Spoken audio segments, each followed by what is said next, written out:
has to be signed and attested, right?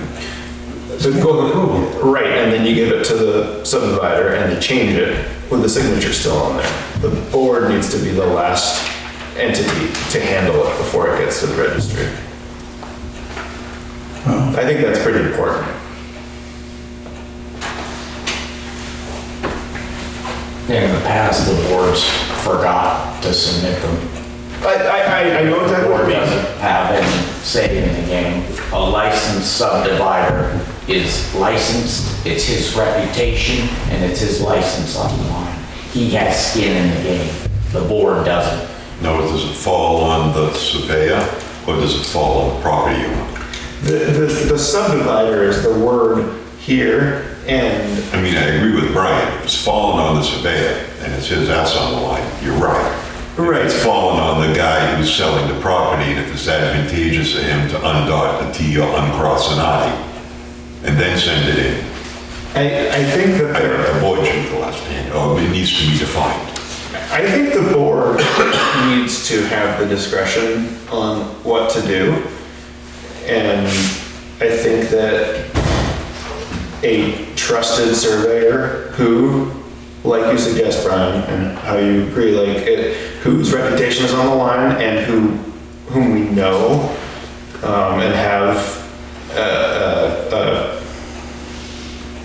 a sense of they're not interested in pulling any fast ones. I don't think we should let landowners or developers or unfamiliar surveyors send things off. The whole purpose of the planning board is to eliminate, not the whole purpose, a very important purpose of the planning board is to eliminate the possibility of money getting handed from one person to another to do something illegal. What does Alexandria say? I'm looking.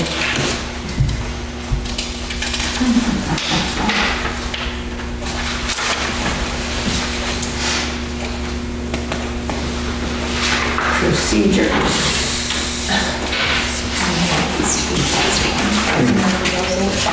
The thing is, Alexandria says it in a lot of words, a lot of pages. well, if it's money you're worried about, Angus, how about bribing the registrar? It's the same thing, huh? You have enough money, you can bribe anybody.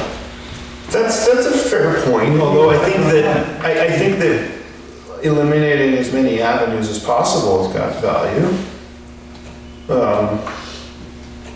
The whole purpose of licensing, quote unquote, was to give someone the ability to punish someone when they do something bad. What's the purpose in, trying to second guess people who are the ones who know best how things are done and how best to do them?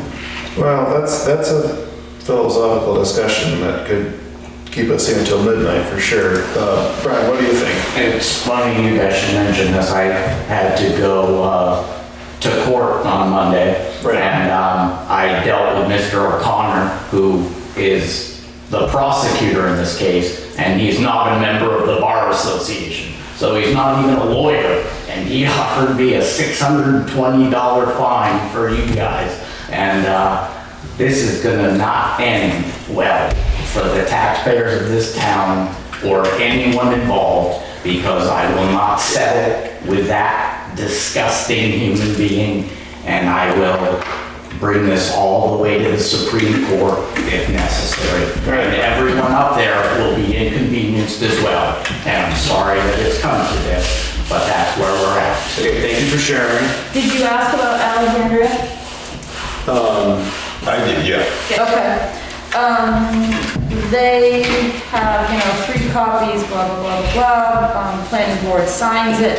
Immediately after signature of the planning board approval, the planning board shall take possession of the signed subdivision plan for registration at the Grafton County Registry of Deeds. I mean, I think that's the nature of it. The planning board member will either physically deliver or mail to the Grafton County Register of Deeds. I think it would be valuable to find an RSA or at least get some legal advice on this, because this is,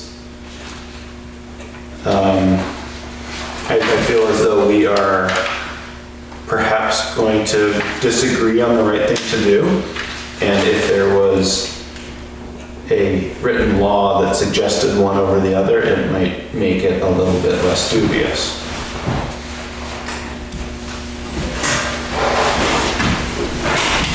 That I think is something you're gonna need to put priority on. To detail this. Yes.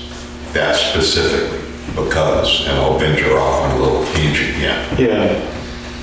The last select board's meeting was budget review Yeah. to send to the budget committee. I got put on the table because you, and I'm not blame, this isn't a blame thing. You weren't there and they said, all right, you're up for the planning board. The planning board budget, I believe, was $250 Sounds about right. for the past 2 years. Not a dime was spent. There were cuts being made, and I suggested, well, we hadn't spent a penny, and I asked, why is the money sitting there and not being spent? I was given 2 answers. This exact scenario, postage that used to be being paid by the planning board that is now being paid by the subdivider, was one thing, and the other was training. Nobody was going to training. Right. So I said, all right, you want to knock it to 200, I'll move to lower the budget to 200. Is that what it is now? It has not gone through budget committee, it's been voted on. Okay. It can be revisited. Sure. Which is why I'm saying now is the time, because I was gonna bring this up. I mean, with this new select people, I don't know if they're aware of, Right. or want to take training, because I was very clear. Yeah. I would do that, but if new people wanted to go to training, I'm coming back to the table to get money for them. If there's now going to be postage and bills incurred on this board that previously weren't, I'm going back to the table for money next week. Okay. I'm not going to suggest we cut the budget and then take on expenses. Right. Generally, I don't think that $0 thing, have a good night, Brian. I don't think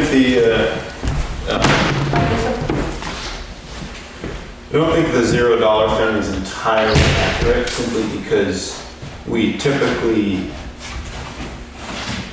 roll what the board spends into what the surveyor pays, but we are still the one taking out the Valley News public hearing article, and we're still the one mailing the plat. I asked, I mean, you were there, I was told none. How much did they spend of that budget? None. How much did they spend year to date? None. Well, I think this year, I believe that nothing's happened. That's what I'm saying. Last year, I don't think that that's necessarily true. And it may be very well that a few $100s cycled through the board, but what the board spent was directly reimbursed to make a net zero, which is the goal. The goal is to not make money. I'm good with it. I'm just bringing it up because, Yeah. I wasn't prepared for the conversation. Right. And my math in my head is, you got money sitting here, and I'm being told and shown paperwork that says we spent no money. Right. And, I mean, it was every department that had idle funds sitting like that. For sure. And it goes back into the general fund at the end of the year. Right. So it's not necessarily like some crazy drain hole. We're not pocketing it. No, I'm Yeah. not suggesting that at all. The only reason I brought it up is if this conversation surrounding who's going to be submitting Yeah. these deeds, then I'm going to go back and say, whoa, we need to revisit this before it goes to budget committee. Right. Before we end up in a situation where we take on the potential of 300, 400, 500, whatever. I have no idea. I have no idea what the numbers are. Is that necessarily true? I mean, if we require of the developer, or it's the surveyor or whatever, the the money it takes to process that application through the registrar or through whatever process. And then if we do it, even if we do what Peg has said, we are the ones that submit it. We're just taking the money from those people, but sending it to the registrar ourselves. It's not a given, and we're gonna have to increase our budget to get that money from the people that submit the paperwork. That's all I'm saying. No, true. No, that's a good point. I think basically like the planning board's gross expenditure is probably a few $100s, and the gross income is probably that same exact number, and so the net expenditure is zero. And having a budget of $250 gives us a buffer to go through a few subdivisions while the things are being processed and not run out of money. It also gives us the opportunity to do some training or get materials, but if it means going back to the general fund at the end of the year, great. I've been to a training session in Concord.